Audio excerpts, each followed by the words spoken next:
The problems of engine induction system icing, particularly on engines which are fitted with carburetors, have been known for some years, but accidents still occur in which this factor has been the primary cause.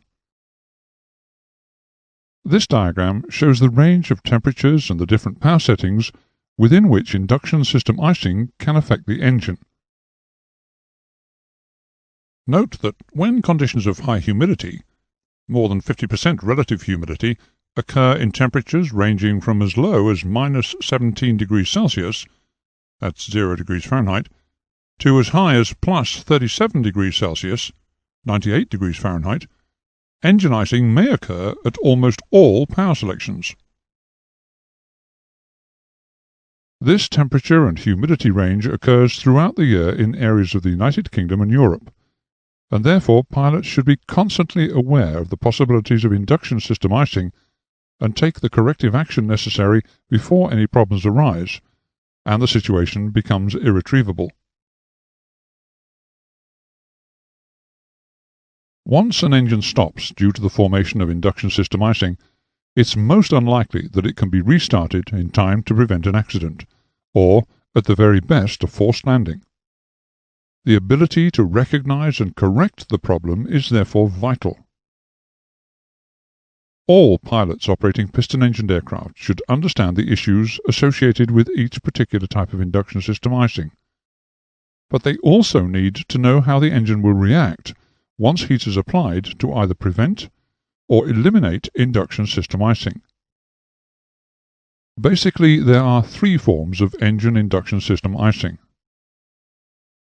Impact ice, which results from water which is present in the atmosphere in the form of snow, sleet, or supercooled water droplets.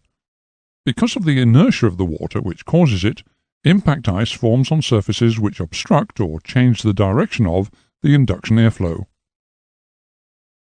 Carburetor icing, sometimes called refrigeration icing, which forms mainly in float-type carburetors, where the fuel is injected into the venturi upstream of the throttle valve. It results from the sudden temperature drop caused by both fuel vaporization and pressure reduction in the venturi, combined with the moisture content in the atmosphere. Fuel icing, which is caused by moisture in the fuel coming out of suspension and being frozen by the low temperatures in the venturi of the carburetor. This ice tends to stick to the inlet manifold around its corners and will reduce air and fuel flow into the engine. The indications to the pilot of any form of induction system icing, if he has failed to anticipate the problem, would be a gradual drop in engine RPM, which may be accompanied by engine rough running and vibration. In an aircraft which is fitted with a constant speed propeller, ice formation would be indicated to the pilot by a drop in manifold pressure or a reduction of airspeed in level flight. The problem is caused partly by the rapid cooling in the throat of the carburetor as heat is absorbed from the air during the vaporization of the fuel, and also by the low pressure area in the venturi tube. The result is that the temperature in this area of the carburetor drops as much as 22 degrees Celsius, or 38 degrees Fahrenheit, below the temperature of the incoming air. If now the air contains a large amount of moisture, this cooling process may be sufficient to cause ice to form in the area of the throttle butterfly. This ice formation will reduce the area of the induction intake at this position. It may also prevent the throttle butterfly rotating, which could possibly result in a loss of power, and, if the situation is not corrected, the ice may accumulate sufficiently to block the intake completely and stop the engine. At outside air temperatures of minus 10 degrees Celsius, 14 degrees Fahrenheit, or below, any moisture in the air will be already frozen and will pass through the carburetor, thus carburetor heat should not be used.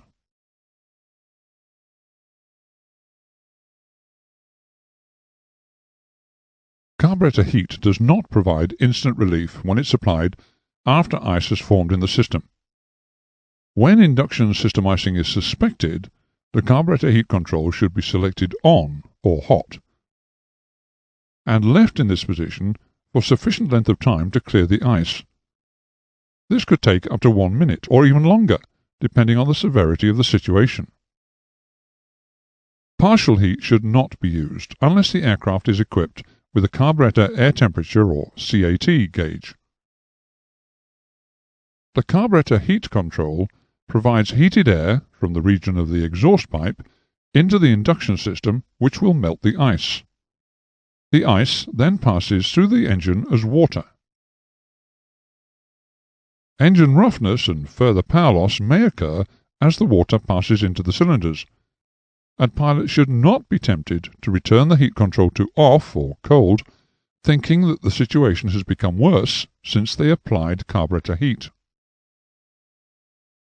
Icing is also more likely to occur during long periods of flight at reduced power, such as during a glide descent or a letdown to an approach and landing. This is because the heat required to melt the ice is derived basically from the engine, and during long descents the amount of heat available will diminish, thus reducing the effectiveness of the hot air system. Where icing conditions exist in the atmosphere, select carburetor heat to on before reducing power, so that maximum benefit is gained from the hot engine before its temperature starts to reduce. To help maintain engine temperatures and provide sufficient heat to enable the system to melt any ice, it's necessary to increase power periodically to a cruising setting at intervals of between 500 and 1,000 feet during the descent. Additionally, this action prevents fouling of the spark plugs. Induction system icing can occur during taxiing at small throttle settings or when the engine is at idle RPM. In these circumstances, the pilot must ensure that carburetor heat is used before takeoff to clear any ice. The pilot must, however, ensure that carburetor heat is selected to off before opening the throttle to full power, and check that the correct takeoff RPM or manifold pressure is obtained. Under no circumstances should carburetor heat be used during takeoff.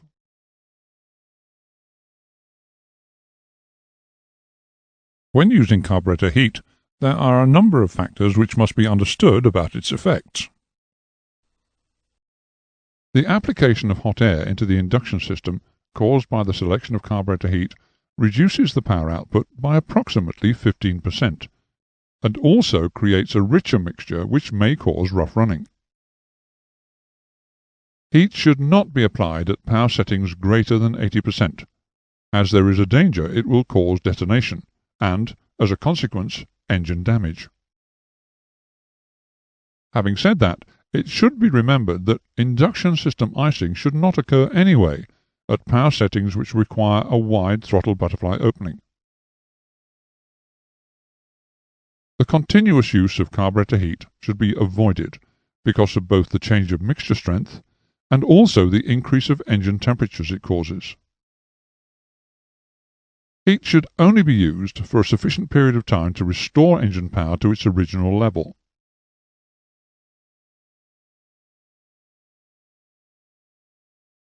This restoration of power when the control is returned to off will be indicated to the pilot by an increase of engine RPM, or by the manifold pressure increasing to above the original setting. Once clear of icing conditions, do not use carburetor heat, but do check periodically that ice has not reformed. An engine fitted with a fuel injection system should not experience the problems associated with fuel or carburetor icing, because the fuel is injected at the cylinder head, where there is sufficient heat for fuel vaporization, and to prevent freezing of any moisture released. Other parts of the induction system, however, may accumulate ice, which will give similar loss of power indications to those suffered by a carburetor system. For instance, impact ice may gather on the air filter, or bends in the system, particularly when the aircraft is flying in cloud at low temperatures. Ice may also accumulate round the throttle valve when operating at low throttle settings in high humidity conditions. The alternate air system, which is almost inevitably fitted to these engines, should then be selected, and the icing drill followed according to the aircraft checklist.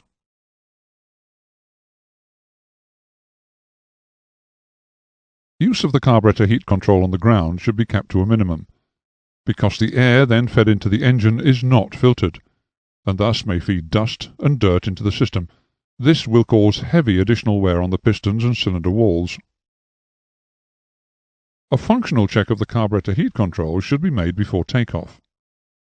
The indications obtained during the check, providing there is no ice present, are that the engine RPM will drop by approximately 100 RPM when carburetor heat is selected to on or hot. The engine RPM will only return to the selected setting when the carburetor heat is selected to the off or cold position. If icing is evident on the ground before takeoff, use carburetor heat to clear the ice, but return the carburetor heat control to off or cold before applying takeoff power. A positive check that normal takeoff power is available must be made after using the carburetor heat system in this manner. Do not use carburetor heat during the climb or at power settings above 80%. Be aware of conditions which are likely to cause induction system icing: damp, cloudy, foggy or hazy days, or times when you're flying either close to cloud or in rain or drizzle. Be alert for an unaccountable loss of engine RPM or manifold pressure.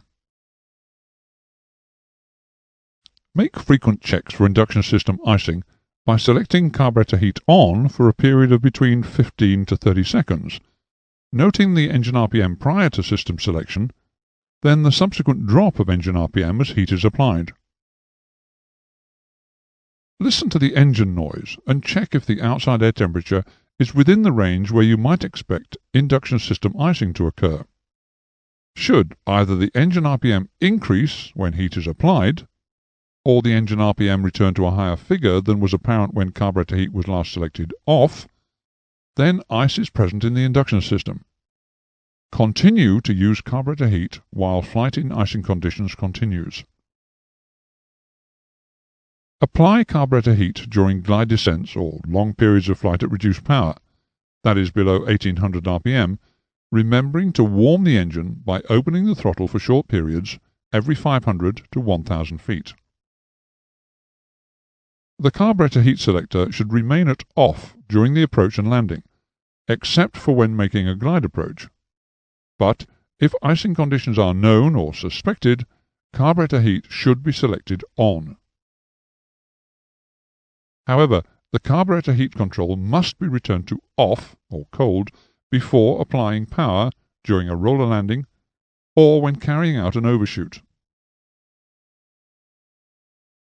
During hot or dry weather conditions, selection of carburetor heat may cause the engine to suffer a rich cut because of the sudden imbalance which it will cause to the mixture strength. You must therefore use the carburetor heat control sensibly, not just as a matter of habit. Think about what you're doing and check the prevailing conditions. This concludes the lesson on engine icing.